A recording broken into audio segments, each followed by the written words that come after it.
August 15th, 2019, about 9:15 in the morning. Yeah, just saw those. So there's news out this morning. China's saying they hope the U.S. can meet them halfway in the trade talks, and now you hear that the saying it's not. The U.S. is saying it's not possible.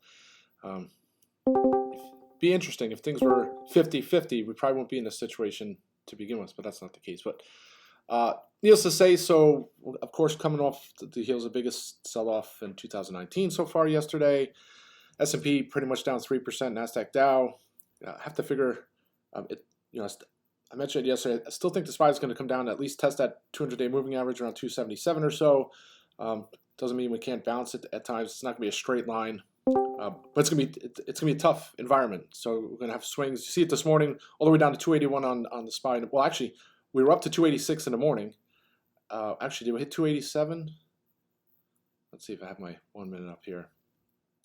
And then no, we hit 286 about 4:45 in the morning, all the way back down to 281.63 at 6:40. So 2 hours later, and then 2 hours later again, we're back up to 287. So I mean, nothing really changed in between the swings. It's just the price discovery at its finest. With a little sense of sarcasm. The TLT all the way up to 148 at 7 o'clock, which is interesting because that's when the future spike. But anyway, the thing is, what it does is it makes premiums expensive. So the implied volatility is going to go up for all the options, and then you're, if you try and play bounces, even if the stock goes up during the bounce, you still might lose money because the premiums are going to erode as the implied volatility goes down. So it's going to be a tough balancing act. So for me, as I've been doing, I just keep things small. I'm open to doing some weekly call positions if I see some opportunities on intraday, because there's probably going to be a day or two of green or a couple days of green. Then we're going to resume this downturn. So where it ends, who knows? I just going to use supports, and I think 277 is the spot where the rubber meets the road. If that holds, then maybe we have a short-term bottom and you can work that off. But yesterday went and got Ulta puts at the end of the day as the stock started to look to break 320. You take a look at that chart, the 315 area looks like a spot that I think if it gets through that, it probably goes to the low 300s into tomorrow. So that's what I'll be looking at. Of course, it's gapping up a little bit with this this bounce we're having. So maybe depending on what the options look like, if it gets to 326, 327, my options are going to be at least cut in half, if not more. So I don't know if I'll salvage them, but that's a spot I'd look to probably pull the ripcord and revisit. Sherwin-Williams, of course, that stock's been on autopilot anytime there's some kind of bounce. So I wouldn't be surprised to see that trade into the 530s and higher if the market bounces today.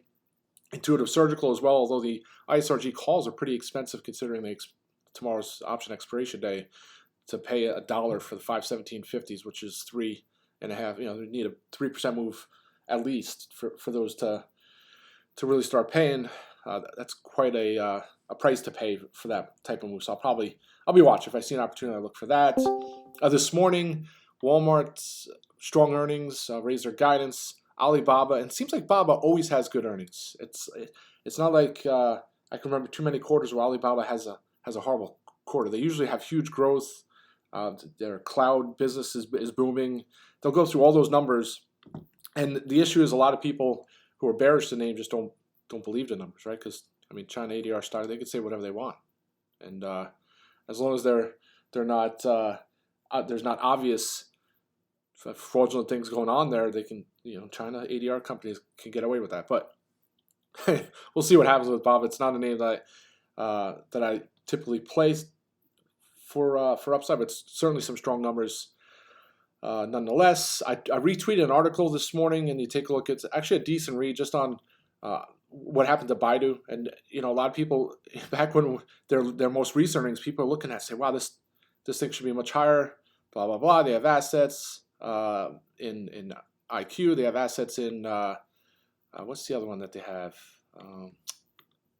Anyway, they have partnerships with Uber. You just take a look, and it's just they're just a dying brand. It's the last couple of years I've been calling Baidu the Yahoo of China, and I'm not saying they're not going to have a business, not going to zero, at least not yet. But they're just not. They haven't been able to keep up with the competition, and they're getting squeezed out of the space. Eventually, the ad space they're going to get squeezed out of it, just like these other areas that they were trying to get into to try and spur declining growth. It's not a good spot to be in for Baidu, unfortunately. But tough one to play. Their earnings, I think maybe they're next week. I'm sure there'll be bounces along the way. So as much as I want to try and play Baidu for a move even lower, it certainly could go lower. It's just tough to play. I think they have 12 billion and 20 billion in cash, 12 billion in debt, and then they have assets, the IQ asset. I don't know how much that brings in terms of how much, what type of stake that is, what valuation that is. I don't know if it's a 10 billion. I don't even know. So I don't even want to go into because I don't even have time to look at that. But certainly an interesting read if you ever take a look at that. Just to understand some of these stories that take so long to evolve, right? That's why it's so tough to play some of these markets for downside. Anybody can come out and cite all these reasons and catalysts. I mean, that's why The Great Short or The Big Short is such a great movie, because it pretty much shows how hard it is to play for downside. And all these people have been doing it for the last 10, 15 years. I mean, there's so many bears out there who I don't know how you can be bearish all the time and still be able to do what you do. But Doug Cass is one who has been bearish on every Apple earnings since the iPhone came out. And you have, Northwind Trader. There's a lot of them. I don't even want to go. It's not worth the time to talk about it. But it just goes to show you that if you watch The Big Short, he was short the housing market for 2 years, right? And if he didn't stick to his guns and his conviction, he would have missed out on the big payday. And other people have been bearish to market and had convictions and downside and been holding on for the last 10 years, and unfortunately have been wrong. But at some point, it's going to be right. It's just a matter of timing. So again, I said yesterday, I'm not sitting here and putting my bear suit on, but I'm certainly open to play for more downside in the coming weeks until we test that 277 area. So that's that. What else? Still looking for Citi. I think that's one of the names I think will really come under pressure if things get a little crazy here. What is this? Why a $3 billion fund is betting on Citigroup stock and against Tesla? Oh, okay. That's that. And let's see. Roku, nice bounce this morning. So that's another name maybe for some lottos if it has some strength here this morning. But I don't know if I'm going to be trusting many of these bounces right now in some of the more momentum names. That's why for Sherman-Williams, certainly one of those names that can kind of weather the intraday swings that we've been going through and possibly go up and test that 530 area. So that's it, folks. We have 6 minutes to the open. Let's have a great day. I'll try and get on later and do another rant. Rock and roll.